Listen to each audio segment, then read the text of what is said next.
منصور تعال اعطيني حضن يلا قبل ما اروح. هتشتاق لي؟ انا هشتاق لك اكثر. يلا تعال سلمي علي قبل ما اروح. خلصينا.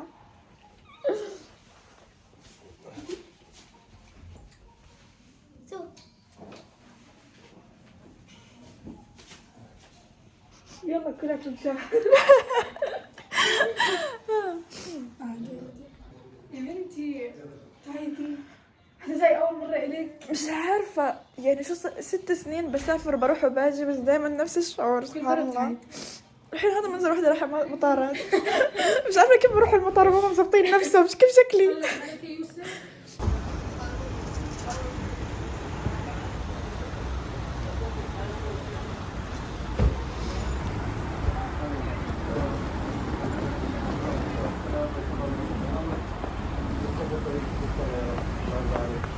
يلا دير بالك دير بالك.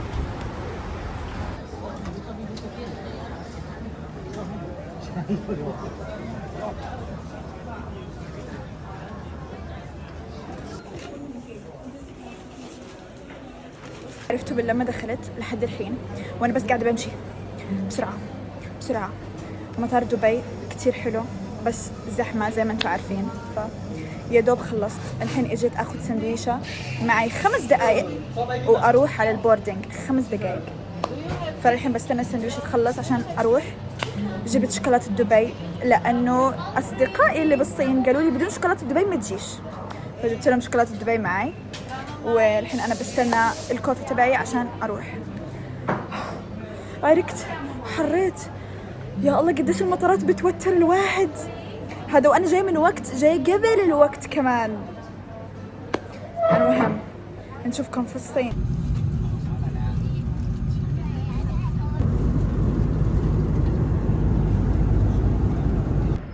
خليني احكي لكم جدول رحلتي انا بالضبط.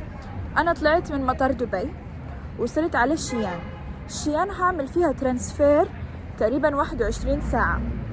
انا اخترت انه يكون فيها ترانسفير طويل، كان ممكن انا اختار 2 ساعات بس انا حبيت انه يكون طويل. هذا ان انا اجي اتمشى اشوف شيان لاني عمري ما اجيتها، سمعت عنها كتير فانا اخترتها. بعدين راح اروح على شانغهاي بكرة ان شاء الله الصبح. يعني انا قاعدة هون بس هذا اليوم بعدين برجع. تاني يوم بكرة على الساعة 6 الصبح هطلع من الفندق هروح على شانغهاي. وراي 2 ساعة طيارة بوصل على شانغهاي. هقعد في شانغهاي ان شاء الله 3 ايام لانه شانغهاي قريبة من نانجينغ اللي هي مدينتي اللي انا عايشة فيها، فما بفرق معي صراحة قديش قاعد فيها لانها قريبة بس شيان بعيدة.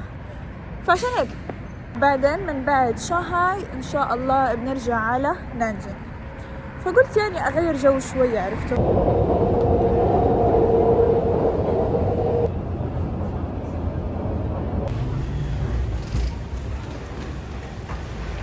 قد ما أنا بحب الصين وبحب تطورهم وكل شيء، بس إني أنا أخذ مترو وأغير من محطة لمحطة أقعد 15 دقيقة بس بمشي عشان أغير، لا يعني كتير. هذه محطة مترو بالأول الأخير مش مطار، فأوفر تعبت. محطة واحدة بس إن أنا أغيرها وتعبت، وأنا لسه الحين ما وصلتش المترو اللي بدي أحول فيه. فأشكرهم على التطور بس مش لهالدرجة. عن جد تعبت. بقولكم أخيرا طلعت من المترو، حسيت الطريق كأنه 3 ساعات مع إنه كان ساعة يعني تقريبا، بس يا الله كان طويل. المهم أخيرا وصلت. يا رب يطلع المكان بيستاهل، لأنه لو ما بيستاهل الناس هدول اللي أنا شفت منزلين إنه هذا المكان حلو درف عليهم قضية كلهم واحد لأنهم قالوا إنه حلو، فيا رب يكون حلو. دخلت لقيت هدول التنتين البنتين، شوفوا ما أحلاهم إيش لابسين. واو أحس حالي حسها كأنها طالعة من مسلسل. جيت الحين من المترو رايحة على المكان. شوفوا أحب أقولكم إنه ما تجوش الصين بالبرد، ما تجوش، الجو كئيب. شوف الشجر كئيب بارد. فلا الصراحة الواحد يجي في الجو اللي هو عرفتوا يعني ساخن شوية، جد برد برد برد برد كتير كتير كتير كتير, كتير برد. طبعا طلعت من المترو وطلع لي انه 2 كيلو مشي، فانا مش همشي 2 كيلو نو في هذا البرد، لا. فلا، طلبت تاكسي ياخدني هال2 كيلو يوديني. انا مش قد التعب، انا مولودة للدلع يا جماعة، فلا. فاحنا الحين قاعدين نستنى التاكسي. الاجواء باردة. شوف مناخيري. راح نقضي 24 ساعة في شيان، مدينة شيان في الصين. فتعالوا نتفرج كيف راح تكون 24 ساعة هذه في شيان. Let's go. ومن شو كان بقى.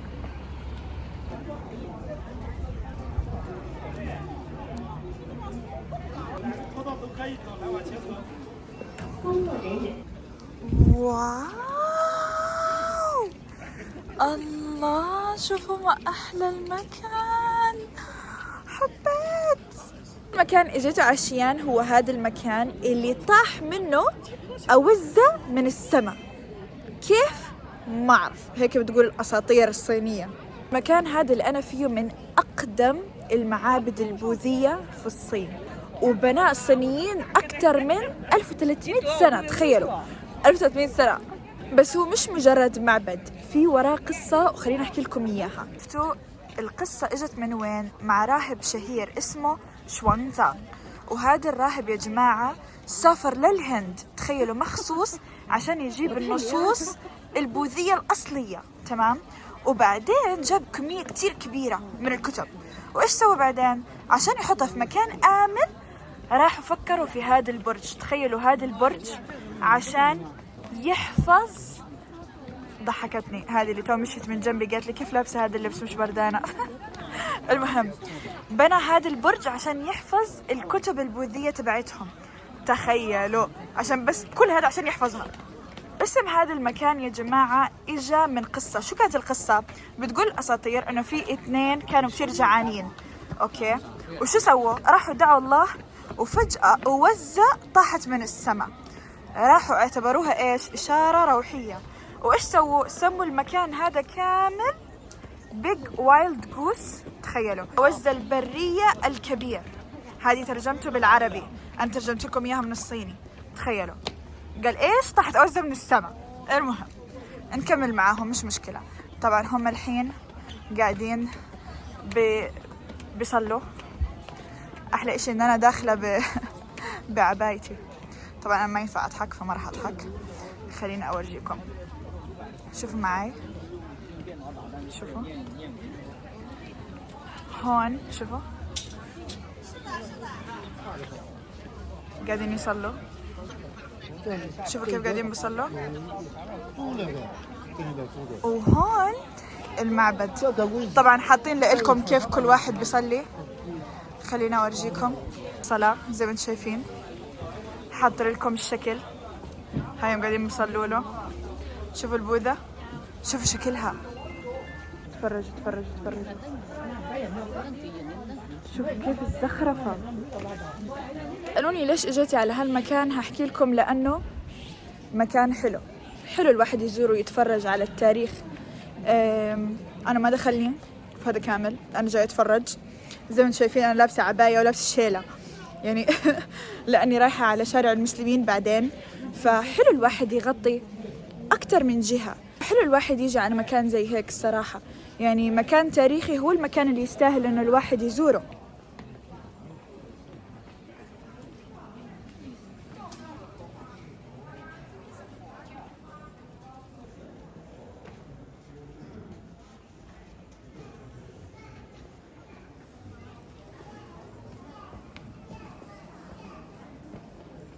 المكان فيه كتير معابد، في 1 2 3، فيه أكتر من 5 معابد تقريبا. كل واحد برمز لشغلة، كل بوذا من هدول برمز لحاجة، وكل واحد لحاجة. تخيلوا يعني إذا أنت بدك فلوس روح لهذا، إذا أنت بدك حاجة تروح لهذا. كل واحد عنده معتقداتهم إنه إله الهدف. يعني أنت إيش بدك منه تروح عند، أنت إيش بدك تختار أي واحد منهم.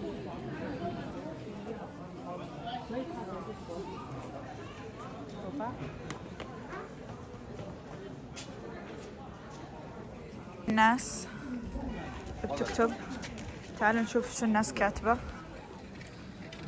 نشوف شو كاتبين. أتوقع كاتبين أوكي، كاتبين أمانيهم. يعني مثلا هذا كاتب إن أنا بتمنى عائلتي تكون بصحة وسلام. كاتبين أمانيهم هون زي ما انتم شايفين.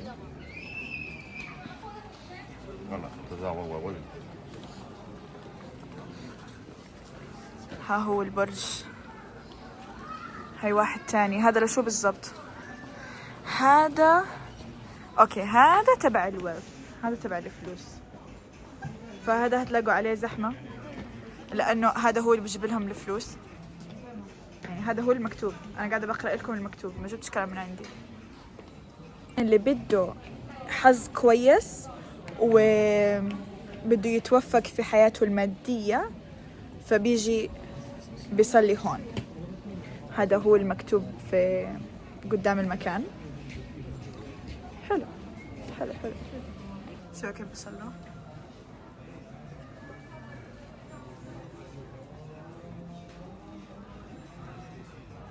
برج اللي انتم شايفينه مصنوع من 7 طوابق.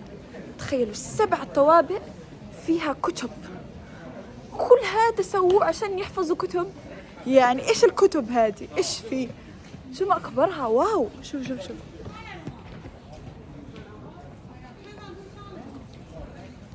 فظيعين فظيعين فظيعين. فيه برضو جوا تماثيل. هذا المعبد فيه تماثيل قديمة وفيه زخرفة زي هيك. بدك تطلع فوق في البرج لازم تدفع، لازم تشتري تيكت. خلينا نشوف التيكت بكم. التيكت ب25 كواي. 25 كواي مش غالي الصراحة. مش عارفة الواحد يطلع ولا ما يطلع، والله ما بعرف. مش عارفة. شفت 4 لابسين حلو، لابسين أحمر وحركات. خاطري أتصور معهم. تحسوا هيقولوا لا؟ تخيلوا يقولوا لا وأنفضح. تخيلوا يقولوا لا وأنحرج. خليني أسألهم. يا رب يا رب ما يقولوا لي لا وأنحرج. يا رب يا رب يا رب.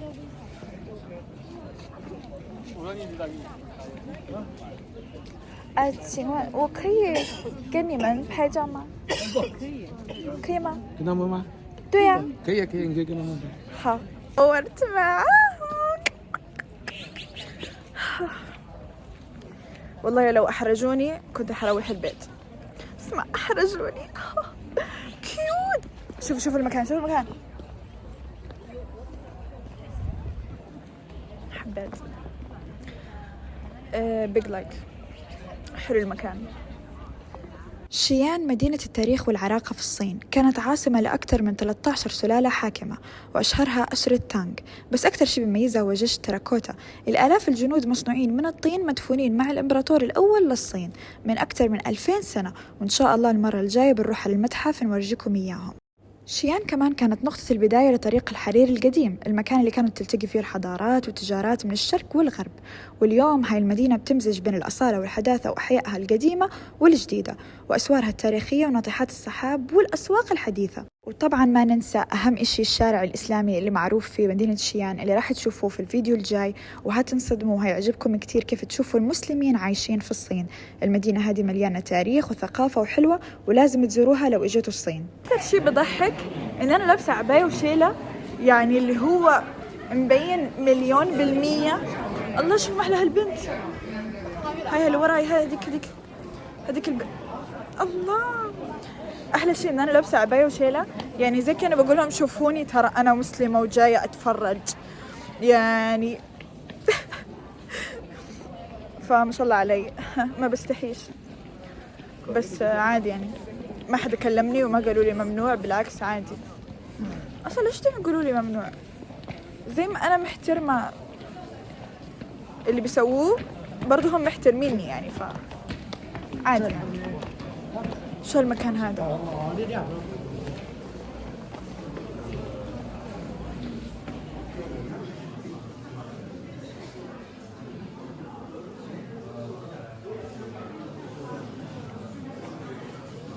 شوفوا الزخرفة، شوفوا كيف مزخرفين الخشب هذا. شوفوا أنا هطلع من هذا المكان، خلص بس فيه هاي المعابد، فتفرجنا عليهم، غيرت جو الصراحة، حبيت كتير، كانت حلو المكان.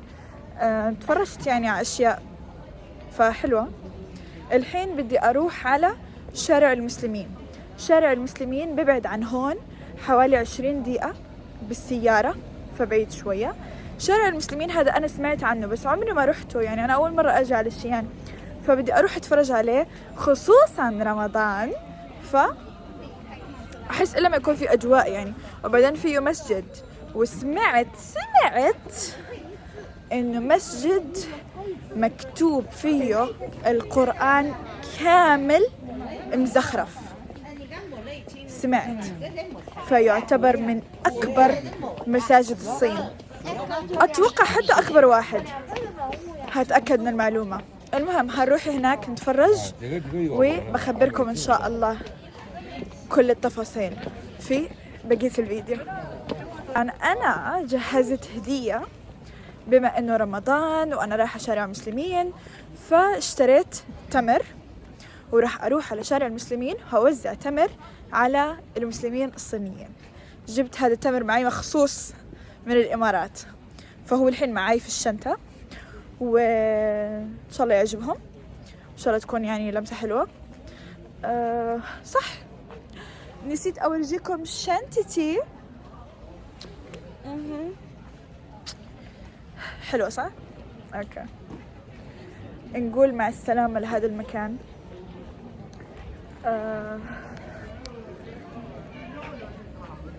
يس، مع السلامة. يلا نروح على المكان الثاني.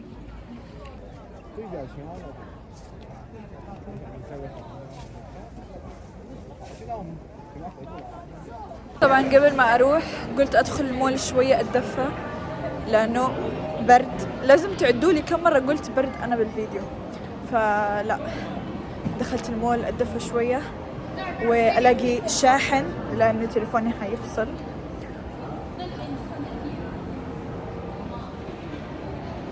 لقيت شاحن. نايس نايس نايس نايس. شواحن الطوارئ، تعمل سكان للكود وبطلع لك الشاحن، ايزي بيزي.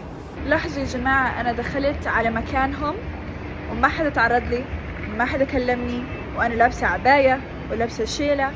الصينيين عمرهم ما اهتموا الشخص اللي قدامه مسلم ولا لا، مسيحي ولا لا، شو ديانته، عمرهم ما اهتموا. أنا بالصين صار لي 6 سنين، ما بهمه أنت شو لابس، أنت شو معتقداتك، آخر تفكيره أنت شو ديانتك. فما تفكروا يعني، بالعكس هذا هو الشيء اللي أنا كتير بحبه بالصينيين، أبدا ما عنصريين، يعني ما أصلا بفكر في هذا الموضوع. ولما أنا تكلمت مع صيني على هذا الموضوع قال لي إحنا كلنا ناس، فإحنا ما بهمنا، يعني لو سوي اللي بدك إياه أنا ما بهمني، أهم شيء أنت كيف تتعامل معي. فهم بهمهم التعامل، دام أنت بتتعامل معك كويس بتعامل معك كويس، بس نقطة وانتهت. فزي ما انتوا شفتوا بالعكس اجوا تصوروا معاي وحبوني وقالوا لي انتي حلوة وانتي وانتي وانتي، فشو اكتر من هيك. فوالله الصراحة هذه حاجة لازم نتعلم منها، لازم. يعني احكي لكم مثال بسيط جدا. انا صار لي الحين بالسوشيال ميديا حوالي 6 شهور 5 شهور تقريبا، كل مرة بعمل لايف هذه الأسئلة بتجيني، انتي مسلمة ولا لا، مسيحية ولا لا.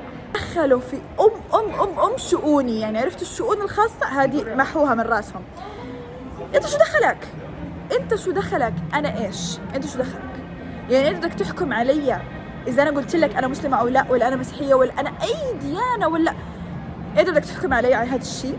اكيد لا. الصينيين اللي انا عايشة معاهم 6 سنين عمري ما بتذكر صيني اجا قال لي انت مسلمة ولا لا، انت شو بتعمل. عمره. أنا عشان هيك بقول يعني الواحد لازم يتعلم هذا الشيء منهم. إحنا ما دخلنا هذا الشخص شو معتقداته، أنا ما دخلني، هو كيف بتعامل معي هذا هو المهم. دام هو بتعامل معي كويس أنا بعامله كويس، ما بهمني هو من وين، إيش بعبد، إيش بسوي. ففهمتوا علي لما أنا حكيت لكم لازم نتعلم هذه الحاجة منهم؟ هذا هو اللي كان قصدي. الحين واقفة بستنى الأوبر يجي، بده حوالي 3 دقايق، فقاعدة بستناه. هنروح إن شاء الله على شارع المسلمين. دخلت هذا المول تمشيت شوية، كنت بدي شوية دفت شوي، الحين طلعت. استراحة هذا شارع المسلمين متحمسة أشوف المسجد، لأني سمعت عن المسجد هذا كتير متحمسة أروح أشوفه. ويا رب يكون فيه هيك زحمة بحيث أني أنا أقدر أوزع تمر على الناس إن شاء الله. راح يا جماعة الصراحة أي حدا بده يجي الصين ما يجي الحين، يجي في شهر 4 وبعدين بعد شهر 4. الحين والله برد ففيها شوية يعني تعب، عرفتوا يعني. أنا لابسة تحت العباية، ولابسة تحته ولسه بردانة. فعشان هيك أنا برأيي بعد شهر 4. قلت الحين على شارع المسلمين.